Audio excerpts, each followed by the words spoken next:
할렐루야. 오늘 5월 8일 어버이 주일입니다. 여러분 참 잘 오셨습니다. 옆에 분 인사하겠습니다. 잘 오셨습니다. 이렇게 하겠습니다. 주님 안에서 강건하십시오. 혹시 옆에 분이 여러분보다 연세가 높으신 분이면 이렇게 인사를 하시기를 바랍니다. 주님 안에서 잘 사시기를 바랍니다. 여러분 옆에 분이 여러분보다 연배가 좀 아래 분이시면 주님 안에서 복된 삶 되시기를 바랍니다.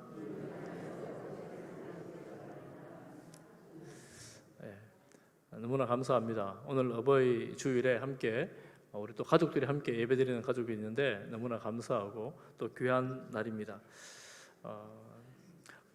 어버이 주일이고 또 가족 가정의 달이고 이러다 보니까 가족들을 생각을 하면서 부모님들이 믿음의 본을 보이며 하나님을 섬기고 하나님을 예배드리고 하나님께 예배드리고 말씀 읽고 기도하는 이런 삶, 그리고 그렇게 말씀으로 권하는 부모님, 그 자녀들은 그런 어머니를 보고 또 그 어머니의 교훈을 받고 어머니의 말씀에 순종하여 함께 하나님을 예배드리는 가정, 하나님께 예배드리는 가정, 어떻게 생각하면 오늘날 이 시대에 가장 복된 가정이 바로 그런 가정이다, 이런 생각을 합니다. 참 온 가족이 함께 하나님의 은혜 가운데에 들어와 있는 것이 얼마나 좋고 귀한 일인지 누리는 사람은 알지만 못 누리면 너무 마음이 아픈 일들이 많잖아요. 그런데 제가 보니까 마음 아픈 일들이 더 많은 것 같아요. 하나님 왜 우리에게 온전하게 다 해주시지 않으실까? 그런 과정을 통하여 하나님을 알아가고 하나님을 배워가고 또 하나님의 은혜가 무엇인지를 함께 고백하는 그런 삶이 우리 삶의 여정이 아닌가, 이런 생각을 하면서 여러분의 우리 성지의 모든 성도들 가정이 하나님을 잘 믿어 섬기는 부모님, 자녀들 되시기를 주님의 이름으로 축복합니다. 오늘 제가 그런 가정 한 가정을 오늘 말씀을 통해 보려고 합니다. 우리가 전에 한번 보았던 가정인데요, 사도행전 10장에 나오는 고넬료의 가정입니다. 고넬료의 가정이 왜 그렇게 그런 가정이고 중요한가? 사도행전 전체를 보면 10장이 참 중요한데요, 사도행전 1장 8절이 사도행전 전체 이야기를 한 절로 압축하고 있는 구절인데 1장 8절 다 알고 계시죠? 한번 읽어보겠습니다. 시작. 오직 성령이 너희에게 임하시면 너희가 권능을 받고 예루살렘과 온 유대와 사마리아와 땅 끝까지 이르러 내 증인이 되리라 하시니라. 우리 여러 번 했잖아요. 암송하셔야 되는데 이제 이 구절. 오직 성령이 예루살렘에서 베드로와 그 사도들에게 임했습니다. 그리고 그 사도들은, 그리고 그 당시 세움받았던 교회 지도자들은 유대 땅과 사마리아 땅까지 복음을 전했습니다. 이 내용이 사도행전 8장까지의 내용이에요. 9장에는 사도 바울이 회심하게 됩니다. 예수님을 만나게 되고, 그리고 10장에서 이 고넬료 사건이 나오고 11장에서 땅 끝으로 나가는 안디옥 교회 사건이 나옵니다.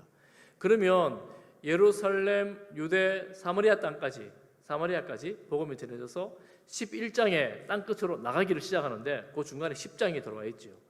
뭔가 예루살렘을 벗어난, 유대를 벗어난 땅 끝까지 나가는 데에 전환기가 되는 장이 바로 이 사도행전 10장이라고 말씀할 수가 있습니다. 하나님께서 찾으셨어요. 누구를 찾는가? 이 10장에 들어갈 만한 적합한 한 가장을 그리고 두루두루 찾으시는데 이 고넬료가 눈에 들어왔고 그의 가정과 그의 신앙이 눈에 들어왔습니다. 그래서 오늘 이 10장을 보면서 오늘 가정의 달에 우리 가정이 이런 가정이 되면 좋겠다, 이런 마음으로 말씀을 봅니다. 이 고넬료가 어떤 사람이었는가? 고넬료는 오늘 1장에 보면 가이사랴에 있던 이달리아 부대의 백부장입니다.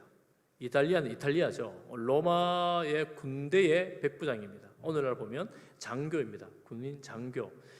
점령지 지역에 가서, 유대 지역에 가서 그 지역을 방어하고 그 지역의 치안을 담당하는 점령지 지역을 담당하는 장교였습니다.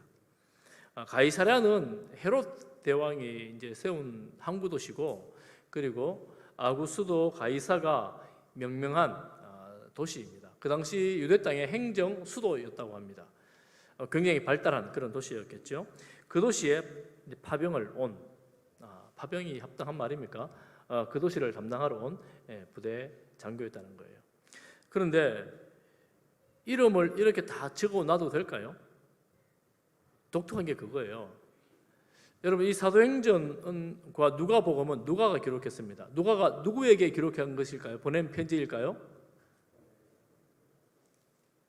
사도행전 1장에 보면 데오빌로라는 사람이 나옵니다. 데오빌로. 그리고 누가복음 1장 3절에 보면 데오빌로라는 사람이 나오는데, 이 누가는 데오빌로라는 사람에게 보낸 편지예요. 데오빌로가 그런데 직책이 뭐냐면 누가복음에 보면 각하라고 나옵니다.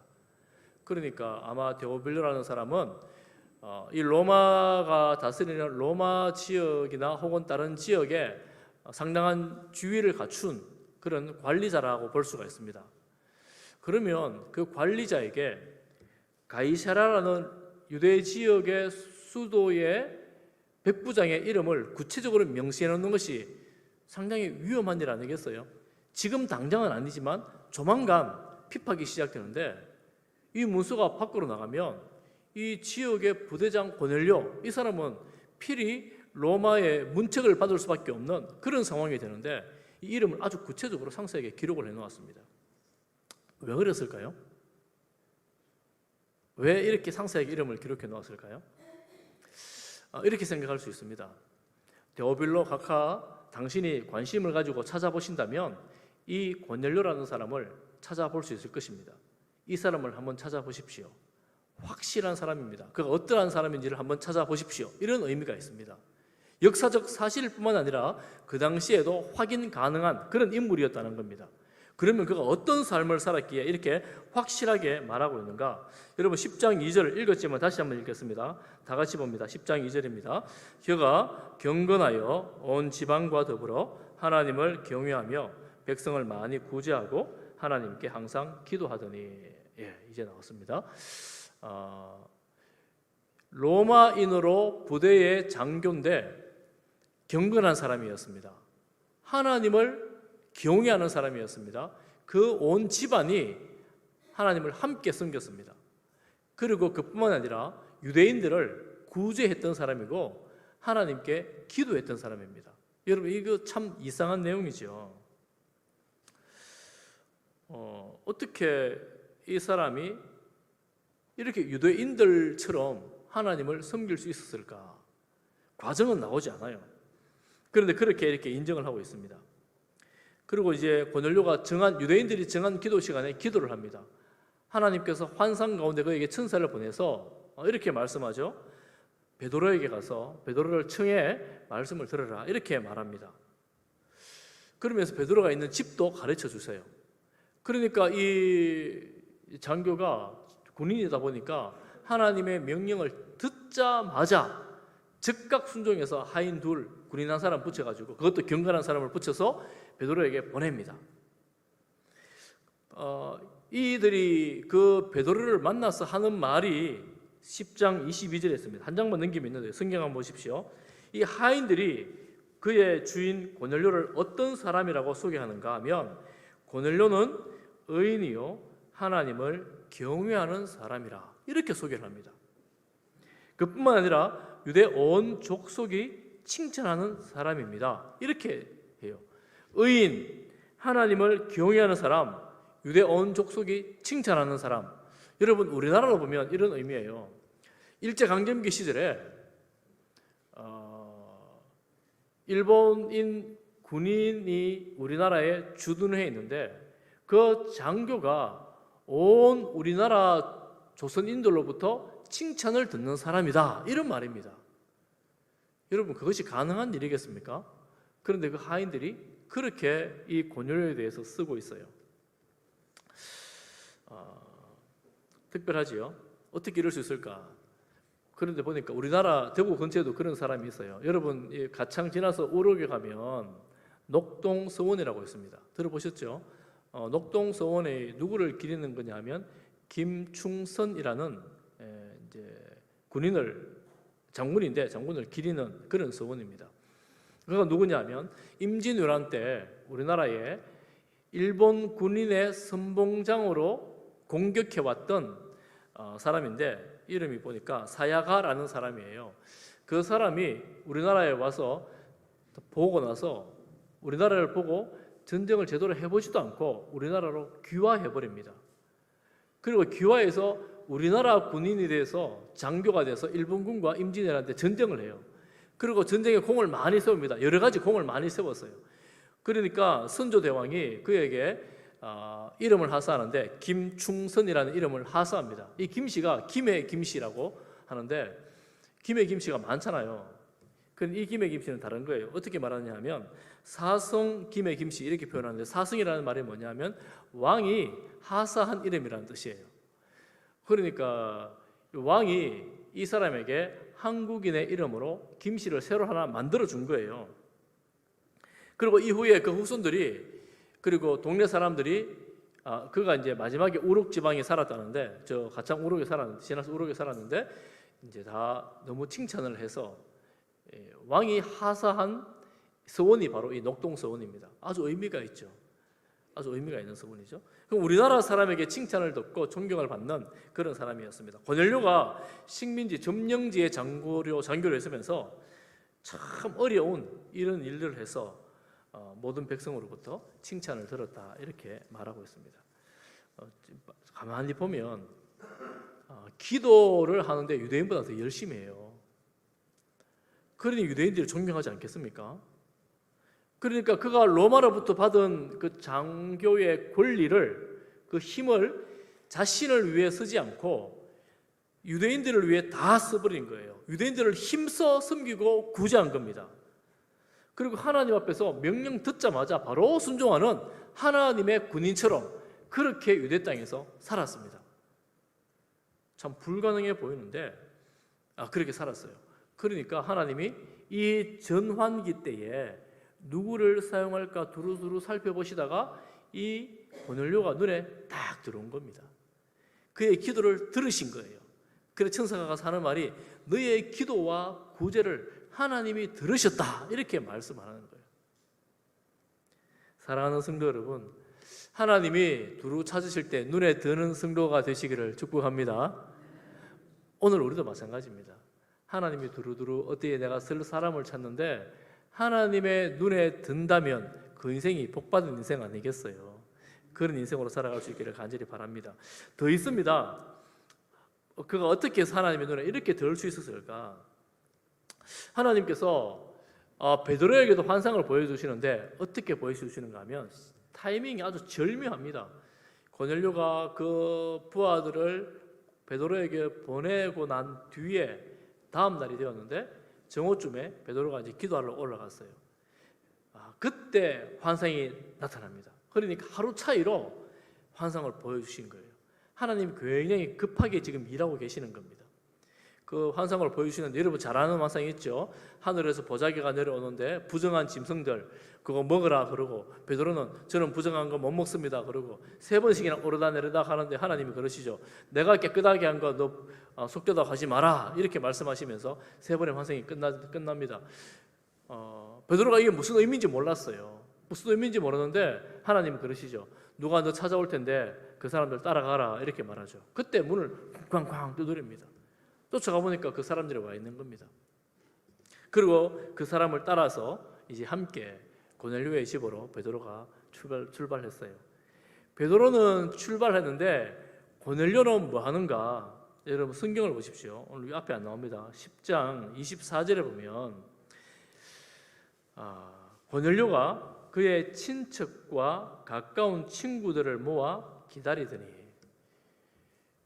이 하나님의 말씀을 듣는 이 자리에 나 혼자 들을 수 없지 그러면서 2절에 보면 그 집안이 다 경건하게 믿는다 그랬거든요.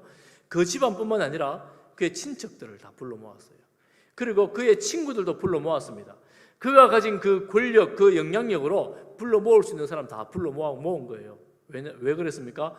여러분도 하나님 말씀을 한번 들어보시오 이겁니다. 다 불러 모았습니다.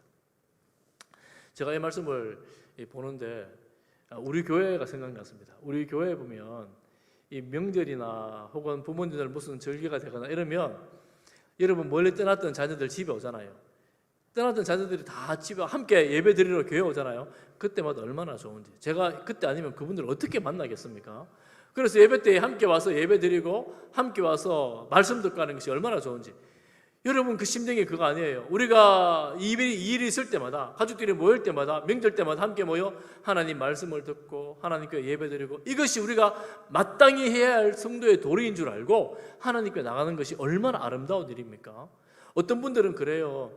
명절에 뭐 제사 지내는 것도 아니고 따로 부모님을 기억해서 예배드리는 거 그거 별로 안 좋다 이렇게 말하는 분들도 있긴 있어요. 뭐 그 말이 다 틀린 말은 아니지만 저는 그날에 모여 하나님의 말씀을 듣고 부모님을 기억하는 것이 참 의미가 있다고 생각합니다. 부모님을 생각하면서 부모님이 믿었던 섬겼던 하나님을 기억하며 예배드리는 거 얼마나 귀합니까? 여러분 가정이 그런 가정 되기를 축복합니다. 무슨 일이 있을 때마다 예배를 드리는 거예요. 함께 예배드리고 집에서도 예배드리고 이 지금 고넬료는 그런 마음으로 이 사람 다 불러 모았습니다. 얼마나 말씀을 사모하는지 사도행전 10장 33절에 보면 이렇게 말합니다. 10장 33절에 보니까 여러분 같이 한번 보겠습니다. 얼마나 하나님을 사모하는지 시작. 내가 곧 당신에게 사람을 보내었는데 오셨으니 잘하였나이다. 이제 우리는 주께서 당신에게 명하신 모든 것을 듣고자 하여 다 하나님 앞에 있나이다. 누구 앞에 있다고요?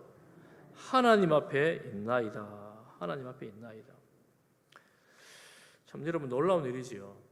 베드로라는 사람이 눈앞에 서 있는데 하나님의 지시를 받아 왔다고 하나님 앞에 있다 이렇게 말합니다.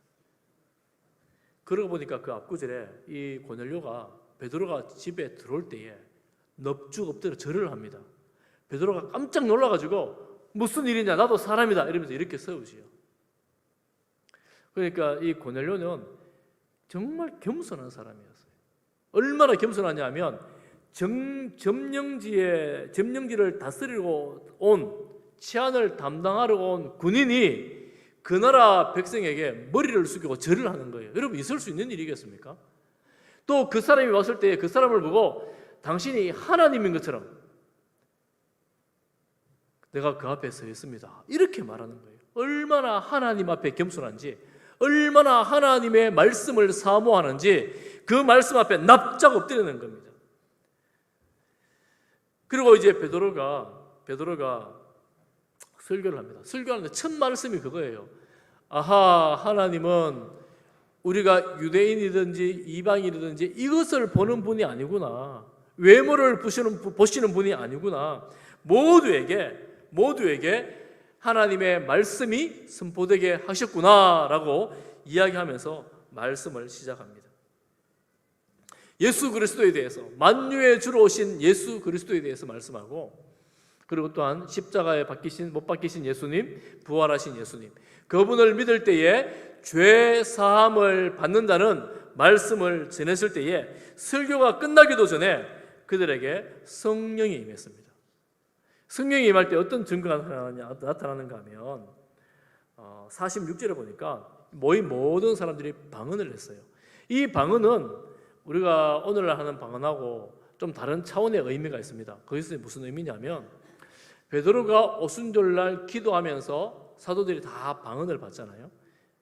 그 방언과 같은 의미입니다. 예를 들면 성령이 오셨다는 표적으로서의 방언이었습니다.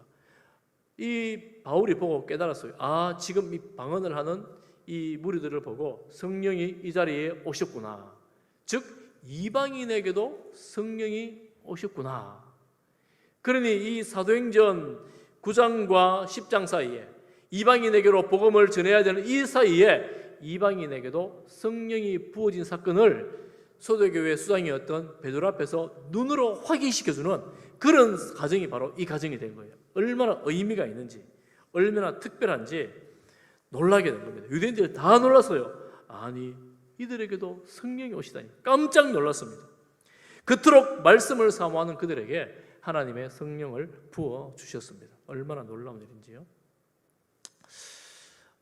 하나님은 이런 사도행전 10장 뭔가 전환기에 뭔가 새로운 일을 시작하실 때에 한 가정을 힘이 찾으셨는데 한 일을 찾으셨는데 그 가정이 바로 이 가정이 되었다는 거예요. 오늘 이 코로나 시대가 우리 교회를 보면 교회뿐만 아니라 전 세계가 다 한 번에 전환기가 된 것 같아요. 이 전환기에 우리가 서 있습니다.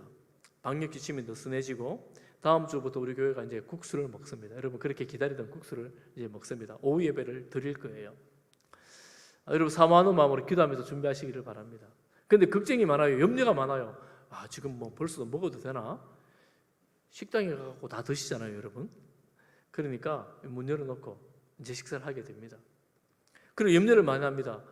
목사님들도 염려를 많이 해요. 이 코로나 때에 교회를 어떻게 해야 되나? 어떤 사역을 해야 되나? 또 무엇을 준비해야 되나? 또 여름 되면 다시 이 코로나가 유행할 수 있다는데 변이가 또 온다는데 괜찮을까? 이런 생각들을 많이 합니다. 여러분 그러니까 오늘날 이 시대도 사실 그 당시 못지않게 전도가 힘들고 어려운 시대입니다. 그 하나님은 오늘 이 시대를 보시면서 내가 누구를 찾아 사용할까 찾으실 때에 찾으시지 않겠어요? 이 시대가 그냥 지나가겠습니까? 하나님 누군가를 찾으시지 않겠어요? 찾으실 때에 사랑하는 우리 성지교회 가족들이 하나님 눈에 드시기를 축복합니다. 여러분들이 하나님 눈에 딱 들 때에 하나님의 찾으심에 그 부르심에 응답할 때에 하나님께서 우리를 사용하실 거예요. 얼마나 복된 인생이 되겠습니까? 고넬료가 바로 그렇게 반응한 인생입니다. 그러니 이 10장에 이름이 당당히 기록되어 있고 10장에 11장에 이 고넬료의 환상과 베드로의 환상이 여러 번 기록이 되어 나옵니다. 이런 반복이 별로 없어요. 얼마나 중요했던지. 다시 한번 제가 말씀을 드립니다. 설교가 끝나기도 전에 성령이 임했습니다.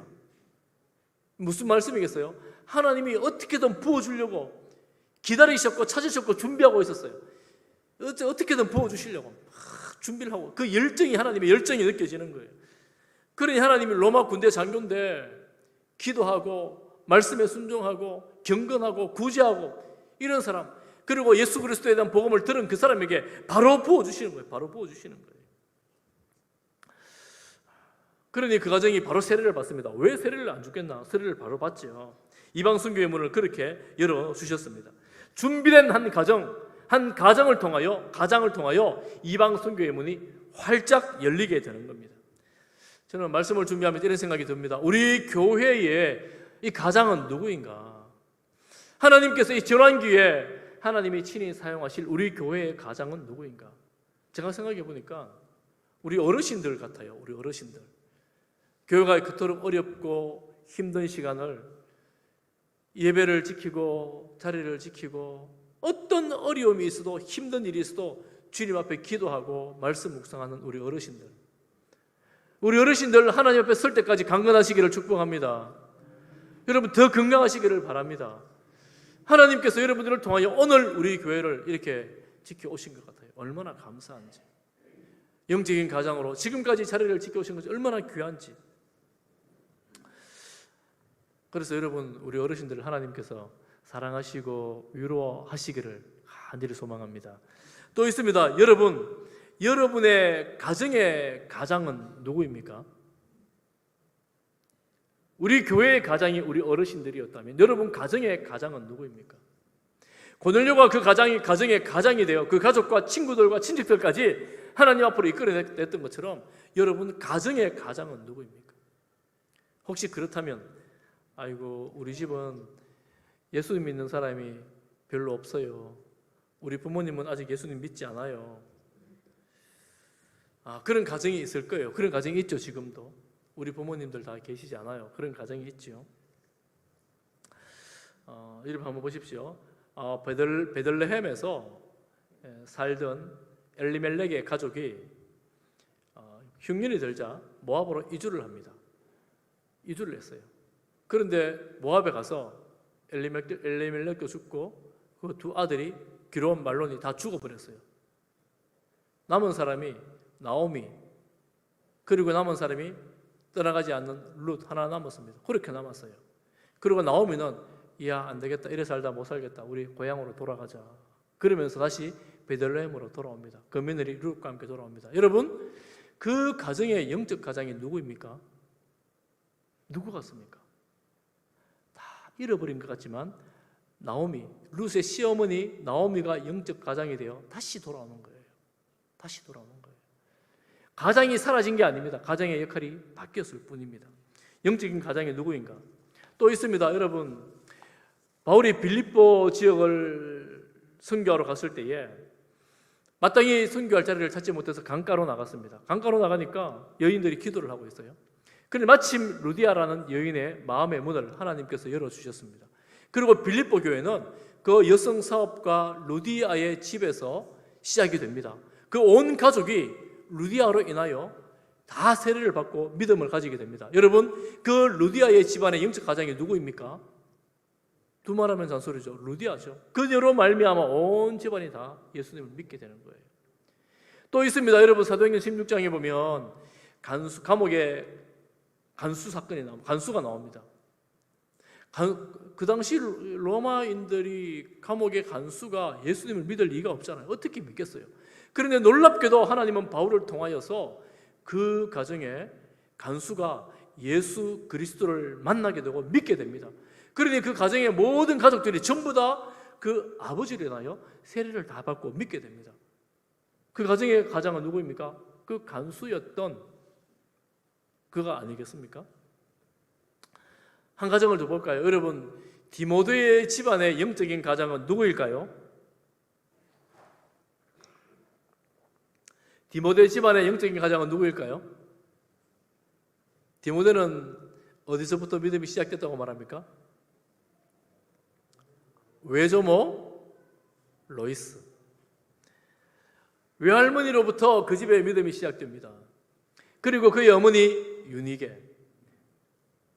디모데 집안은 외할머니로부터 그의 어머니에게로 연결된 믿음이 그에게까지 전달되어져서 디모데가 신실한 하나님의 사람으로 살아갈 수가 있었습니다. 그 가정의 영적인 가장은 누구입니까? 외할머니인 거죠.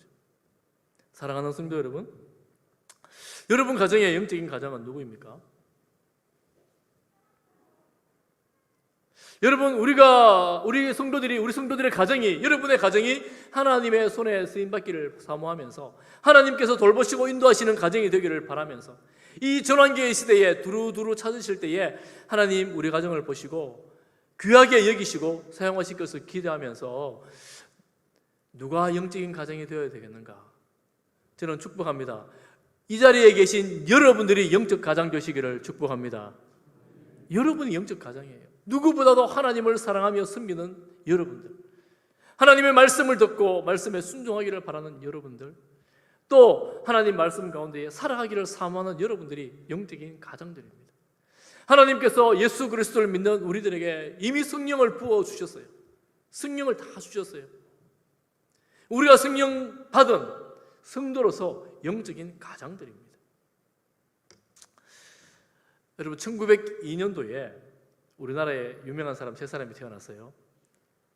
한경직 목사님, 그리고 손양훈 목사님, 또 여러분 잘 아는 유관순 누나라 그랬는데 유관순 열사가 1902년도에 태어났대요.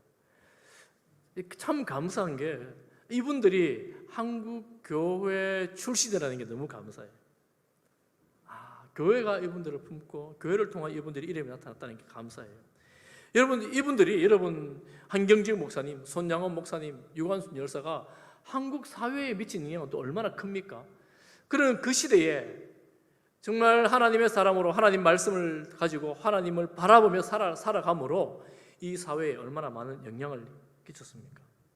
우리가 이분들 같이 그렇게 살아가서 이분들처럼 그렇게 영향력은 가질 수 없다고 할지 모르나 이분들처럼 하나님 바라보고 살아갈 수 있기를 축복합니다. 이분들로 말미암아 한국 교회가 얼마나 자랑스러워졌고 한국 교회가 얼마나 참 고맙고 감사합니까? 그런데 여러분들을 통하여 여러분의 가족들이 나로 말미암아 우리 가족들이 하나님을 더 깊이 알게 되고, 나로 말미암아 우리 가족들이 하나님을 더 사랑하게 되고, 나로 말미암아 우리 가족들이 더 말씀을 읽게 되고 찬양하게 되고 예배드리는 삶을 살게 된다면 그것보다 더 영광스러운 일이 어디에 있겠습니까? 여러분, 그런 영광스러운 삶을 기대하시기를 바랍니다. 소망하시기를 바랍니다. 그래서 저는 여러분들이 우리 교회에서 여러분 가정의 영적 가장이시라고 축복합니다. 제가 이렇게 말씀 전하면서 마무리를 지금 하려고 제가 보니까 그 시대랑 오늘 우리 시대랑 너무 다른 거예요. 손양원 목사님 시대의 아버지들은 한마디 하면 예 아버지 마음에 들지 않아도 겉으로는 예 아버지하고 다 순종하고 따랐어야 했습니다. 이 고넬료 시대에 아버지는 로마인들 아버지 한마디 하면 무조건 다 따라가야 돼요. 아버지가 그 집안의 최고입니다. 그럼 여러분 지금 오늘날 가장 여러분 한마디 하면 가족들이 다 예 아버지 그럽니까? 그 시대 생각하면 오늘날 가장은 가끔 보면 이런 생각 들 지경이에요. 가장 별로 안 하고 싶어요. 가장 네가 해라 네가 나는 가장 별로 안 하고 싶다. 이런 생각이 들 지경입니다. 그럼 어떻게 이렇게 가장 권위가 달라진 이 시대에 가장으로서 영적인 가장으로서의 역할을 감당할까? 오늘 말씀을 보면서 한 가지 적용점을 찾아보면서 말씀을 마치려고 합니다. 고넬료가 점령지에 장교로 와 있으면서 도저히 불가능해 보이는 겸손을 행했습니다. 불가능해 보이는 겸손을 행했습니다. 있을 수 없는 겸손을 행했습니다. 그러면 우리 가정에 내가 영적인 가장이라면 우리 가족들을 하나님 앞으로 잘 섬겨나가도록 하기 위해서 어떻게 할까? 여러분, 주님의 은혜와 주님의 그 능력으로 겸손한 가장들 되시기를 축복합니다.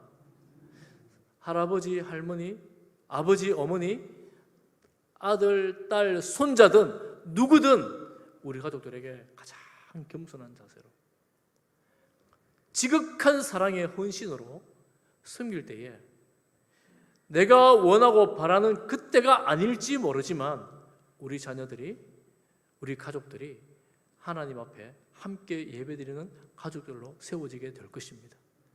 내가 겸손히 주님 앞에, 말씀 앞에 엎드릴 때에 하나님께서 두루 살피실 때에 하나님의 눈에 들어 여러분의 가족을 하나님의 손에 사용하실 것입니다. 아니 이미 지금 여러분을 사용하고 계십니다. 그러니 우리가 끝까지 하나님 앞에 겸손함으로 하나님께서 기뻐 받으시고 하나님께 영광이 되어지고 또 저희들을 통하여 이 시대에 하나님의 역사가 이루어지는 통로로 주님 기뻐하시는 우리 온 성도들 되시기를 주님의 이름으로 축복합니다.